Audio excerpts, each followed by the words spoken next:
Welcome to my channel knowledge is power. চলছে আমাদের spoken ইংলিশের জার্নি।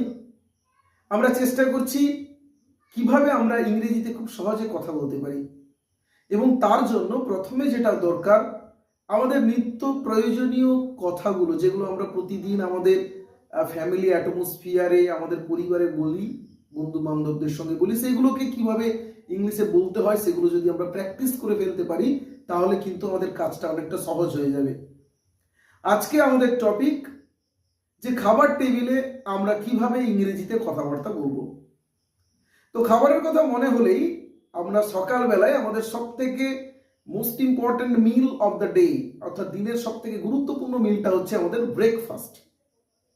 তো এই ব্রেকফাস্টের সময়ে একটা পরিবারে, ধরে নিচ্ছে একটা ছোট পরিবার, বাবা মা ছেলে মেয়েদের নিয়ে একটা ছোট্ট পরিবার, সেখানে মা ব্রেকফাস্টের টেবিল রেডি করে দিয়েছেন, তিনি সবাইকে ডাক দিচ্ছেন, খাবার টেবিল প্রস্তুত হয়ে গেছে, সবাই চলে এসো, টেবিল ইজ সেট, টেবিল প্রস্তুত, টেবিল ইজ সেট, অথবা table is ready, breakfast is served, ব্রেকফাস্টটা সার্ভ করে দিয়ে দেওয়া হয়েছে, all of you get to the dining table, get to the table, সবাই গেট টু দ্য টেবিল, সবাই টেবিলে চলে এসো, গেট টু দ্য। এখন আমরা গেটের পরিবর্তে কামও ব্যবহার করতে পারি, কাম টু দ্য টেবিল। তবে স্পোকেন ইংলিশের ক্ষেত্রে কাম ভার্বের থেকেও গেট ভার্বটা বেশি ব্যবহার করা হয়, get to the table, all of you get to the table, সবাই খাবার টেবিলে চলে এসো। এখন তারপরে সবাই খাবার টেবিলে চলে এসছে, বাবা এবং ছেলে মেয়ে চলে এসছে, মা তো আছেন খাবারটা দেওয়ার জন্য রেডি হয়ে আছেন। তো ছোট বাচ্চারা এসেই লুটোপুটি আনন্দে ছুটোপুটি করছে যে মা আমার খুব খিদে পেয়েছে, mamma I am very much hungry, আমার খুব খিদে পেয়েছে। আজকে ব্রেকফাস্টে কি আছে, what is there in the breakfast, what is there কি আছে, ইন দ্য ব্রেকফাস্ট, ব্রেকফাস্টে কি আছে। অথবা বলতে পারা যায় what are the dishes for the breakfast, ব্রেকফাস্টের জন্য কি কি ডিশ আছে। তো মা বলবে যে লুচি বানিয়েছি, পরোটা, লুচি পরোটা, ব্রেড বাটার, এইগুলো। মা বলবে যে there are luchi, bread and butter, potato curry, আলু কষা, potato curry, there are luchi, bread and butter, potato curry, some sweet, chutney, etc. মা জিজ্ঞেস করতে পারেন what would you like to have, তুমি কি খেতে চাও। হোয়াট গঠনটা মনে রাখতে হবে এখানে, হোয়াট উইল ইউ নয়, would you like to have, তুমি কি খেতে চাও। What would you like to eat নয়, হ্যাভ। ইংলিশে খাবার জন্য যে ভার্বটি ব্যবহার করা হয় হ্যাভ অথবা টেক। এখন টেক ভার্বটি আমেরিকান ইংলিশে টেক ভার্বটির বেশি ব্যবহার হয়, আর ব্রিটিশ ইংলিশে হ্যাভ ভার্বের বেশি ব্যবহার হয়। অর্থাৎ কোনো আমেরিকান তিনি যদি হন, তিনি বলবেন যে what would you like to take, আর ব্রিটিশ কি বলবে, what would you like to have, তুমি কি খেতে চাও। তো যেটা বলবে I would like to eat luchi, I would like আমি চাই, টু ইট লুচি অথবা to have luchi, I would like to have luchi, আমি লুচি খেতে চাই। তো মা তখন সন্তানকে লুচিটা দিয়ে দিল, সন্তান খেতে লাগলো। কি বলবে, বাহ দারুণ স্বাদ হয়েছে, delicious mother, what a tasty food, what a delicious food, কি চমৎকার খাবার। How delicious the luchi is, how delicious, what a delicious, simply, পুরো সেন্টেন্স বলার দরকার নেই, হোয়াট এ ডেলিশিয়াস ফুড, কি সুস্বাদু খাবার। একটার পরে মাকে আরো একটা চাইতে পারে, কি চাইতে পারে? যে may I get one more, আমি কি আরো একটা পেতে পারি? এই ধরনের বাক্যগুলো মেয়ে দিয়ে শুরু হচ্ছে। কেন মেয়ে দিয়ে শুরু হচ্ছে? কারণ ও মার কাছ থেকে অনুমতি চাইছে। May I get one more, আমি কি আর একটা পেতে পারি?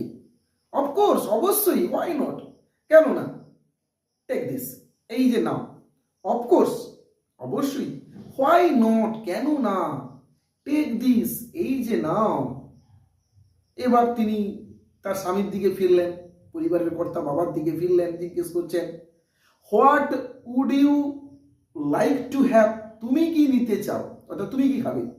What would you like to have, তুমি কি নিতে চাও। অথবা তিনি বলতে পারেন, হোয়াট উড ইউ প্রেফার, তুমি কোনটাকে পছন্দ করবে, কোনটা নেবে, এতক্ষণ জিনিস আছে এর মধ্যে তুমি কোনটাকে প্রেফার করছো। What would you like to have অথবা হোয়াট উড ইউ প্রেফার, তুমি কোনটাকে পছন্দ করছো। তো তার হাজব্যান্ড অর্থাৎ বাড়ির কর্তা যিনি বাবা আছেন তিনি বলবেন কি, যে I would like to have, I would like, I would like to have a cup of tea, আমি এক কাপ চা নিতে চাই। অথবা তিনি বলতে পারেন, I would like to have luchi, আমি লুচি খেতে চাই। I would like to have bread and butter, আমি ব্রেড অ্যান্ড বাটার নিতে চাই। তিনি তার পছন্দটা জানাবেন। এরপরে দেখা যাবে যে দেখা গেল যে বাড়ির ছোটরা তারা হয়তো খুব খাওয়ার সময় তাড়াহুড়ো করছে। তো তিনি কি বলবেন, যে তিনি বলবেন যে একদম তাড়াহুড়ো করার দরকার নেই, ধীরে ধীরে খাও, ইট স্লোলি, ধীরে ধীরে খাও, ইট স্লোলি, ধীরে ধীরে খাও, এটা তিনি বলতে পারেন। তাহলে এইভাবে কিন্তু কথোপকথনটা চলতে থাকে। এখন খাওয়া দাওয়া শেষ হলো, খাওয়া দাওয়া শেষের পরে কি ছোট বাচ্চারা অনেক সময় হাত ধুতে ভুলে যায়, তিনি বলবেন যে হাতটা ধুয়ে নাও, ওয়াশ ইউর হ্যান্ডস, হাতটা ধুয়ে নাও, ওয়াশ ইউর হ্যান্ডস, হাতটা ধুয়ে নাও, wash your hands and face, হাত মুখটা ভালো করে ধুয়ে নাও, and dry your hands with the towel, dry your hands, হাতটাকে শুকনো করো, উইথ দ্য টাওয়েল, টাওয়েল নিয়ে হাতটাকে শুকনো করে নাও। তো এইভাবে মোটামুটি আমাদের যে খাবার টেবিলের যে কথাবার্তা, খাবারের সময় যে কথাবার্তা, সেটা আমাদের চলে। এবং সেইখানে খাবার টেবিলে কথাবার্তা বলার সময় অনেক সময় ছোট বাচ্চারা, বাবা মা মানে ছোট বাচ্চারা তাদের পড়াশোনা কেমন করছে সেই নিয়েও অনেক সময় কথা চলে আসে। তো যখন এই পড়ার সময়ের জন্য কথা যে হয়তো হতে পারে যে তুমি কি আজকে হোমওয়ার্কটা করে ফেলেছো, have you finished your homework, তুমি কি তোমার হোমওয়ার্কটা ফিনিশ করেছো, হ্যাভ ইউ ফিনিশড অথবা have you done, have you done, তুমি কি করেছো ইউর হোমওয়ার্ক, তুমি কি তোমার হোমওয়ার্কটা করেছো। তখন সে বলে, ইয়েস পাপা, হ্যাঁ বাবা, আমি আমার হোমওয়ার্কটা করে ফেলেছি। অথবা কোনো তরকারি হয়তো একটু ঝাল হয়ে গেছে, সেই সম্বন্ধেও কমেন্ট হতে পারে যে দ্য পটেটো কারি, অর্থাৎ আলুর যে কারিটা হয়েছে, ঝোলটা হয়েছে, ইজ ভেরি হট।